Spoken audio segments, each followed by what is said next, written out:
రాష్ట్రానికి మరో 2 రోజులు వర్ష సూచన చేసింది వాతావరణ శాఖ. ఇవాళ రేపు రాష్ట్రంలో చాలా చోట్ల తేలికపాటి మోస్తరు వర్షాలు పడతాయన్నారు వెదర్ ఆఫీసర్ నాగరత్న. ఆదిలాబాద్, ఆసిఫాబాద్తో పాటు మరికొన్ని జిల్లాల్లో భారీ, అతి భారీ వర్షాలు పడతాయని చెప్పారు. ఇక రేపు కూడా రాష్ట్రంలోని కొన్ని జిల్లాల్లో భారీ వానలు పడే అవకాశం ఉందన్నారు. ఈరోజు ఉదయం 8:30 గంటలకు సుమారు 13 కిలోమీటర్ల గతివేగంతో ఈరోజు 18.2 డిగ్రీస్ నార్త్ లాటిట్యూడ్ మరియు 86.8 డిగ్రీస్ ఈస్ట్ లాంగిట్యూడ్ వద్ద కేంద్రీకృతమై ఉంది. సుమారు 230 కిలోమీటర్లు కళింగపట్నానికి, 230 కిలోమీటర్లు తూర్పు దక్షిణ దిశగా గోపాల్పూర్ కేంద్రీకృతమై ఉంది. అయితే ఇది రానున్న 24 గంటల్లో 9వ తారీఖు సెప్టెంబర్ సాయంత్రానికి కానీ రాత్రికి కానీ ఇది ఒడిశా మరియు వెస్ట్ బెంగాల్ తీరం వెంబడిగా ఉత్తర దిశగా కదిలే అవకాశాలు ఎక్కువగా కనిపిస్తున్నాయి.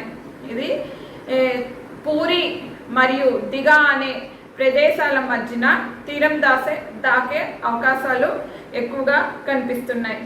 అయితే దీని యొక్క ప్రభావం వల్ల తెలంగాణ రాష్ట్రంలో రానున్న 2 రోజులు తేలికపాటి నుంచి మోస్తారు వర్షాలు అనేక చోట్ల కురిసే అవకాశాలు కనిపిస్తున్నాయి.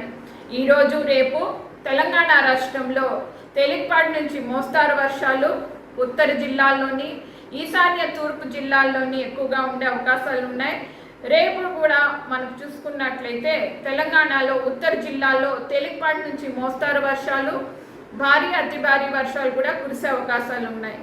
ఈరోజు తెలంగాణ రాష్ట్రంలో 8వ తారీఖు నుంచి 9వ తారీఖు వరకు ఆదిలాబాద్, కుమరంభీం, మంచిర్యాల్, జగిత్యాల్, జయశంకర్ భూపాల్పల్లి, మూలుగు, పెద్దపల్లి, కరీంనగర్, వరంగల్, హన్మకొండ, మహబూబాబాద్, ఖమ్మం, భద్రాద్రి, జనగాం, యాదాద్రి పరిసర ప్రాంతాల్లోని భారీ అతి భారీ వర్షాలు, తేలికపాటి నుంచి మోస్తారు వర్షాలు కురిసే అవకాశాలు ఉన్నాయి.